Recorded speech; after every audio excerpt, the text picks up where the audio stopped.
Estamos na casa do escritor Marco Damasceno, em São Raimundo Nonato, que eu já o conheço de longa data e admiro muito suas publicações e relatos de histórias que estavam até esquecidos na nossa história piauiense. Ele, com suas pesquisas, tem muito a acrescentar. Eu queria saber um pouco de sua trajetória humana e literária.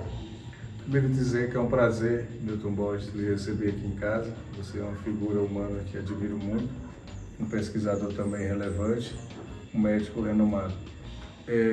A minha influência, a primeira de todas, foi a calçada da casa do meu avô, onde a família se reunia todo dia após o jantar e as conversas fluíam, né, sobre o passado bem distante, passado mais recente, enfim, e assuntos da atualidade. Depois disso, eu tive a influência do meu tio Zeca, que foi um historiador autodidata, né? Uma figura que pesquisava a história do sertão, e ele me ensinou a ser telúrico, a ser apegado à minha terra, a amar o meu lugar, de maneira que meus 20 livros todos são sobre histórias do sertão. Começou a escrever com quantos anos? Com 14 anos de idade, e meu primeiro livro eu publiquei em 2009. Vou apresentar aqui os livros. Aqui é o Zé Grande, né? Rei dos Vaqueiros, que o Marco Damasceno ele preserva muito essa tradição cultural aqui da terra. Dom Inocêncio, Lopes Santa Maria, né? Que é o arcebispo, né? É o bispo que deu origem à cidade Inocêncio. de Dom Inocêncio, da família do Marco Damasceno. Temos aqui Padre Lira, também um padre muito importante em seus trabalhos arquidiocesos, né? E trabalhos também, assim, digamos, de lado humano, de lado construtivo. E temos Guerra do Pau do Colher. Esse livro aqui ele é muito importante, porque ele resgata, naquela época, os movimentos messiânicos, que eles achavam que eram as pessoas que tinham fanatismo, né? E aqui próximo, agora vamos falar um pouquinho aqui de Pau de Colher, né? Esse livro, Meu Tio, que eu fiz referência no início, o Zeca, ele é testemunho ocular. E ele começou a escrever esse livro, este senhor aqui, em 1940. Ele foi perseguido pela ditadura Vargas, não da maneira como quem estava mais perto do Rio de Janeiro, mas foi também. E quando eu tinha 14 anos de idade, ele me passou a missão de publicar esse livro. Não estava dessa forma ainda, mas Deus me colocou no caminho de tanta gente que veio a somar, e aí eu passei a ter mais noção da história, né, como um todo. Então, Pau de Colher foi um arraial messiânico no município de Casa Nova, Bahia, que propositalmente foi confundido pela ditadura Vargas como um reduto comunista. O contexto da ditadura Vargas. E Pau de Colher é daquele contexto da seca de 32, em que o retirante era o primeiro destino do sertanejo, né? Ser retirante. O segundo era ser um cangaceiro ou ser um jagunço, enfim, trabalhar como fazendeiro. O terceiro, que era o menos, que ocorria menos, era ser um policial. Esse quarto destino era um contexto que as pessoas conviviam com o seu próprio busca por um destino na falta de tudo na terra, né? Buscavam se bem-aventurança e habitar um arraial, que era até uma terra sagrada, era a forma que eles tinham, né, de buscar a salvação. Então, o Severino Tavares esteve em Pau de Colher nesse mesmo ano, 32, vindo do Caldeirão. Quantos anos essa comunidade existiu? Como arraial foi um pouco mais de um mês, mas Severino Tavares passou em 32 em Pau de Colher e começaram-se umas rezas. Lá já tinha uma devoção a São Sebastião, da Dona Ana, mãe do senhorio. Mas aí, com a passagem do Severino, ele disseminou lá uma profecia de que o mundo iria se acabar no dia 25 de dezembro de 1937. Mas foi com um mês que mandaram o Optato Games, que foi, no caso, até um caçador de lampião, que era o militar, que também perseguia lampião. Sim, aí foi uma... Ele é pernambucano, né? Sim. E quer dizer, chamaram a polícia de Pernambuco, né? Foi uma sequência, né? Aí o Severino, com essa passagem de Severino Tavares, Pau de Colher não seria ainda destino, seria passagem, né? O destino seria Caldeirão. Então as pessoas iam ficar aqui, com certo tempo iriam para Caldeirão. Era até provisório. Então até 1935 as pessoas iam, rezavam e voltavam, né, para suas casas. Em 1936 houve destruição de Caldeirão. Então, naquela fuga ali para a Mata dos Cavalos, ali o grupo se dispersou em três. O Severino Tavares foi assassinado, o José Lourenço seguiu para Exu e o Quinzeiro foi para Pau do Colher com 500 e poucos sobreviventes de Caldeirão. Então ali o Pau do Colher passou a ter o formato de arraial já em dezembro de 37. Então, com relação às polícias, a volante do Optato Guedes foi a quarta volante. Então ela já veio com caráter de polícia federal, invadiu o território da Bahia, que até hoje teve essa questão, que na época foi bem marcante essa briga entre as polícias, né, que a polícia da Bahia contestava, né, a legalidade dela invadir o território da Bahia, sendo ela uma polícia do Pernambuco, né, de Recife.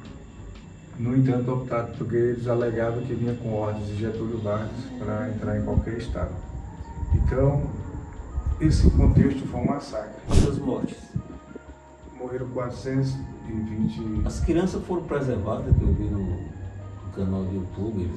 Isso é muito um conflito entre o Optato Guedes, o que ele escreveu no livro, ele conta de uma forma, e os sobreviventes contam de outra forma. Eles contestam algumas coisas dele, inclusive essa questão de que ele poupou crianças e mulheres, e que as pessoas que sobreviveram, elas contam que ele não houve diálogo, ele não deu chance para ninguém. Pelo que eu entendi, o ataque dele foi mais por medo, né?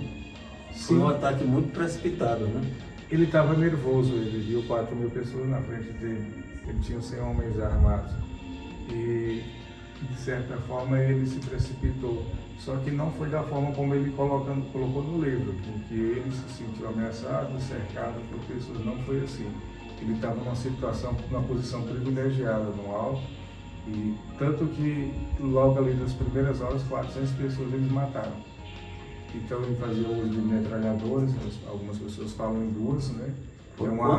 Quantos minutos de tiroteio?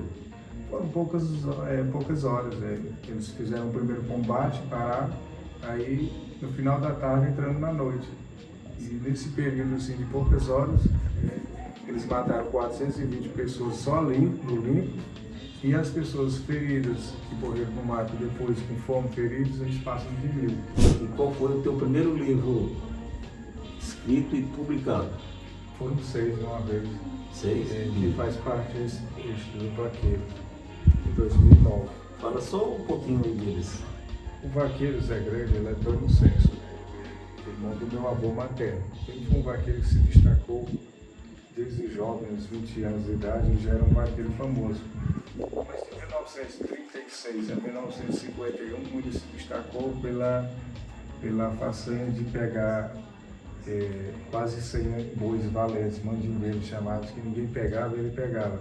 Ele era um homem forte, né, grande, tinha 1,92 m, tinha um apelido de Zé Grande. Era um exímio amansador de cavalo bravo, ele nunca achou um animal bravo que botasse lá abaixo. Ele campeava à noite, ele enfrentava uma rua valente, ele era bom de laço, tanto parado como correndo.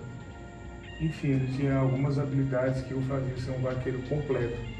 Então ele faleceu em 2008 e eu conheci já por alto a história dele, mas depois que eu escrevi a primeira edição, que foi em 2009, eu me deparei com algumas histórias de outros vaqueiros falando sobre ele. Eu percebi assim, a forma como eles se referiam a ele como uma figura maior. Então em 2011 eu escrevi a segunda edição acrescentando algumas histórias. E essas outras publicações? Dom Inocêncio foi o quarto bispo da Prelazia de Bom Jesus, né, sendo que ele morou em São Raimundo Nonato, porque Bom Jesus não tinha infraestrutura.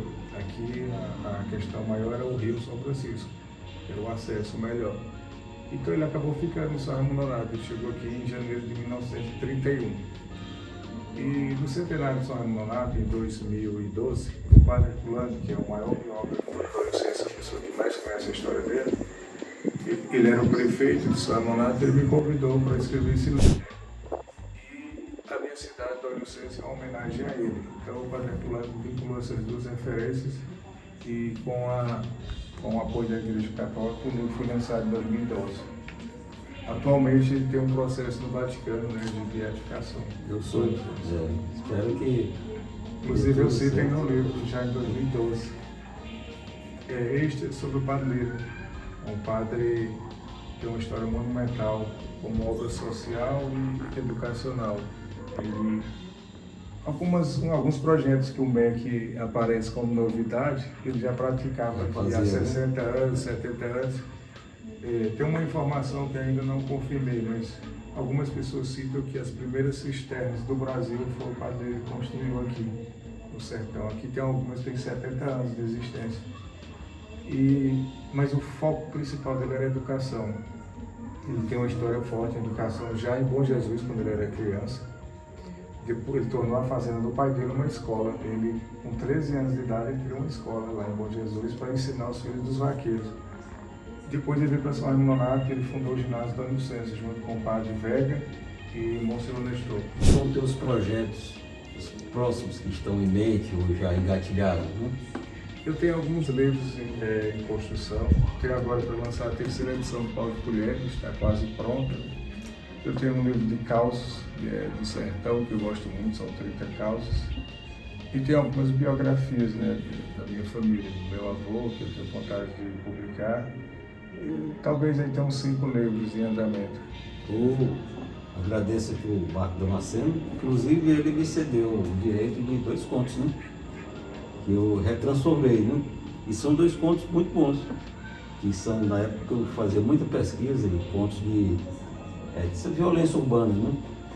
Na verdade, eu está sendo modesto, passei por alguns apontamentos, mas o maior contista que eu conheço é Milton Borges. Eu tenho 300 contos, né, publicados e é uma referência para nós, é um especialista nesse tipo de escrita literária.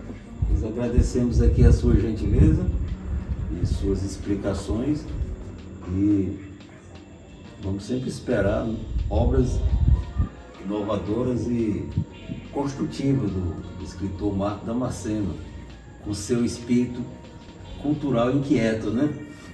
Obrigado, eu agradeço a oportunidade e é uma missão que a gente leva para a vida toda e a gente deixa esse legado aí para as futuras gerações.